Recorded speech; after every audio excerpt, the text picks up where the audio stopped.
আমার নাম বেটি জি। আমি একজন ইথিওপিয়ান সঙ্গীত শিল্পী। আমার জন্ম ও বেড়ে ওঠা ইথিওপিয়াতে। এটা বুঝতে পারা আমার জন্য কঠিন যে আমরা প্রকৃতির সাথে যেভাবে আচরণ করি তা বিথহোভেনের সময়ের তুলনায় আমাদের সময়ে পরিবর্তিত হয়েছে কিনা। তবে মানুষ হিসেবে আমি বলতে পারি পরিবর্তন হয়েছে।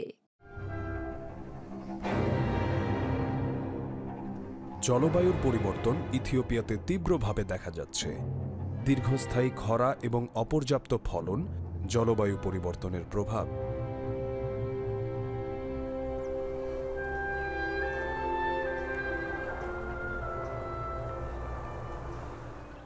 জীবন সত্যিই কঠিন। জীবন অত্যন্ত ব্যয়বহুল। মানুষকে উপার্জনের দিকে ভীষণ মনোযোগ দিতে হয়। কিন্তু আমাদেরকে প্রকৃতি সম্পর্কে যা কিছু ঘটছে সে বিষয়ে সচেতনতা তৈরি করতে হবে, কারণ এই মুহূর্তে আমরা ভুল পথে এগিয়ে যাচ্ছি। আমি সচেতনতা তৈরি করতে সঙ্গীত রচনা করি। আমার খ্যাতিকে আমি ব্যবহার করি। আমার বেশিরভাগ শ্রোতাই বয়সে তরুণ। মানুষ যখন আমাকে কিছু করতে দেখে, বিশেষ করে তরুণরা, তারা আমাকে অনুকরণ করতে পছন্দ করে। তাই আমি রোল মডেল হয়ে ওঠার চেষ্টা করি।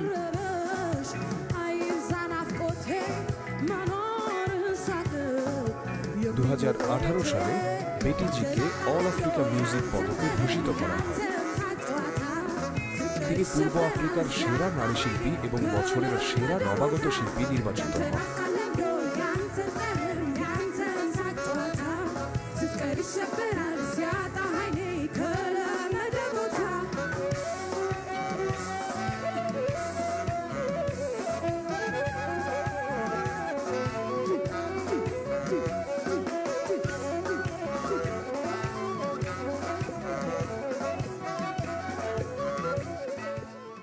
আমি বিশ্বাস করি সমস্যা সমাধানে সঙ্গীত সহায়তা করতে পারে।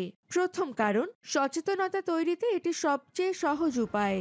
আমাদের খুব কম বনাঞ্চল রয়েছে, সেই সাথে আমাদের রয়েছে অল্প বন্য প্রাণী। আমরা আসলে তা হারিয়ে ফেলছি। আমরা যদি এই ধারা বজায় রাখি, আমাদের কাছে প্রকৃতি বলে কিছু থাকবে না। সবকিছু হবে শুধু কংক্রিট আর কংক্রিট, এবং শুধু সেটাই। ইথিওপিয়ার জনসংখ্যা 1,12,00,000, আফ্রিকার সবচেয়ে জনবহুল দেশগুলোর মধ্যে একটি। আদ্দিস আবাবা 1950-এর তুলনায় প্রায় 10 গুণ বেড়েছে। যদিও এটা বোধগম্য যে জনসংখ্যা বাড়ছে, লোকেদের থাকার জন্য জায়গা দরকার, আশ্রয় দরকার, কিন্তু তারপরও আমাদের ভুলে গেলে চলবে না যে প্রকৃতি আমাদের আশ্রয়স্থল। জাতিসংঘের মতে 19 শতকের শেষ দিকে ইথিওপিয়ার 35% এলাকা ছিল জঙ্গলে ঢাকা। 2000 সালের শুরুর দিকে এই সংখ্যা 4 ভাগে নেমে আসে। পরিস্থিতি সামলাতে সরকার 1000 মিলিয়ন হেক্টর বনায়ন করার প্রতিশ্রুতি দেয়। যখন আমরা তা রোপণ করি তখন বর্ষাকাল চলছে, তাই আমাদেরকে পানি দিতে হয়নি। আবহাওয়া তখন এত শুষ্ক ও উষ্ণ ছিল না। আমার মনে হয় এরকম লম্বা ছিল না, এমন লম্বা ছিল, মানে এর অনেকটা বৃদ্ধি ঘটেছে। শুধু আমি না, সেখানে প্রচুর মানুষ ছিল। চার্চ থেকে, ব্যাংক থেকে বিভিন্ন মানুষ এসেছিল। একটি সম্পূর্ণ দিন এর জন্য নির্দিষ্ট করা ছিল। এটি ছিল সোমবার, তবে কেউ কাজ করছিল না এবং সবাই সবখানে বৃক্ষরোপণ করছিল। এর অংশ হতে পেরে আমি সত্যিই খুব খুশি ছিলাম। পরিবর্তনের জন্য সবুজায়ন।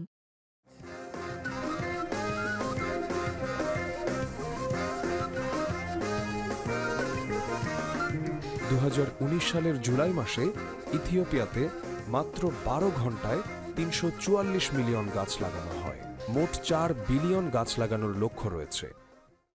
সবাই চেয়েছিল এই প্রকল্পের সাথে জড়িত হতে, কারণ এটি অত্যন্ত জরুরি। আমাদের এটি দরকার এবং আমরা অবহেলা করতে পারি না।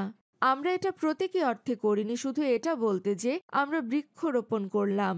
আমরা সচেতনতা বাড়ানোর জন্য করেছি, কিন্তু আবারও বলছি আমাদের গাছগুলো দরকার।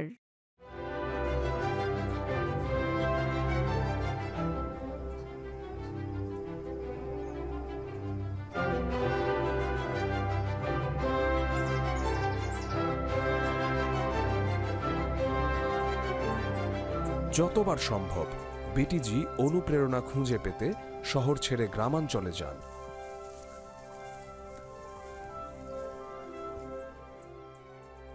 আমি একটা শান্তিপূর্ণ নীরব পরিবেশে থাকতে চাই, যেন আমি কিছু লিখতে পারি।